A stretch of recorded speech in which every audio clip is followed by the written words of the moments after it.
மாண்புமிகு உறுப்பினர் பானகி சீனிவாசன். மாண்புமிகு பேரவைத் தலைவர் அவர்களே, இந்த முறை அறநிலையத்துறை மானிய கோரிக்கையிலே கோவை தெற்கு தொகுதியில் லட்சுமி நரசிம்மர் கோயிலுக்கு தங்கத்தேர் அறிவித்திருக்கிறார்கள். அதற்காக எங்களுடைய நன்றியை தெரிவித்துக் கொள்கிறேன். அதே போல ஆசியாவிலேயே மிகப்பெரிய விநாயகர் புலியகுளம் விநாயகர் கோயில், அந்த கோயிலுக்கு ராஜகோபுரம் அமைத்து தர வேண்டும். அதற்காக அறநிலையத்துறை அமைச்சர் முயற்சி எடுக்க வேண்டும் என தங்கள் வாயிலாக அவரிடம் கேட்டுக்கொண்டு அமர்கிறேன். மாண்புமிகு அமைச்சர் அவர்கள். மாண்புமிகு பேரவைத் தலைவரே அவர்களே, இந்த ஆட்சி ஏற்பட்ட பிறகுதான் 8762 திருக்கோயில்களுக்கு மாநில குழுவுடைய ஒப்புதல் பெறப்பட்டிருக்கின்றது. உறுப்பினருடைய தொகுதியில்தான் மற்ற கோவிலில் இருக்கின்ற சட்டமன்ற தொகுதிகளை ஒப்பிடுகையில் 42 கோடி ரூபாய் அளவிற்கு திருப்பணிகள் மேற்கொள்ளப்பட்டு வருகின்றன.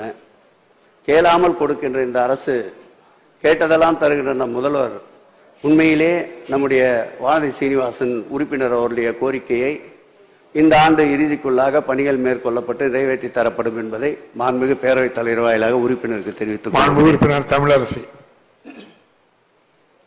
மாண்புமிகு பேரவைத் தலைவர் அவர்களே, என்னுடைய தொகுதியான மானாமரை தொகுதியில் இளையாங்குடி தாயமங்கலம் முத்துமாரியம்மன் கோயிலுக்கும் திருப்புவனம் மடப்புறம் பத்திரகாளியம்மன் கோயிலுக்கும் துறையின் சார்பாக நல்ல அறிவிப்புகள் தந்ததற்கு மாண்புமிகு அமைச்சர் அவர்களுக்கு என்னுடைய தொகுதி மக்கள் சார்பாக நன்றியை தெரிவித்துக் கொள்வதோடு மானாமரை தொகுதியில் ஆனந்த வள்ளியம்மன் கோயில் 100 ஆண்டுகள் பழமையான கோயில், இங்கு தேர் உபயதாரர்களால் செய்யப்பட்டு கொண்டிருக்கிறது. அதுக்கு துறையின் சார்பாக நிதியும் அக்கோயிலுக்கான திருப்பணியும் மாண்புமிகு அமைச்சர் அவர்கள் செய்து தர வேண்டும் என்று மாண்புமிகு பேரவைத் தலைவர் வாயிலாக அன்போடு கேட்டுக்கொள்கின்றேன். மாண்புமிகு அமைச்சர் அவர்கள்.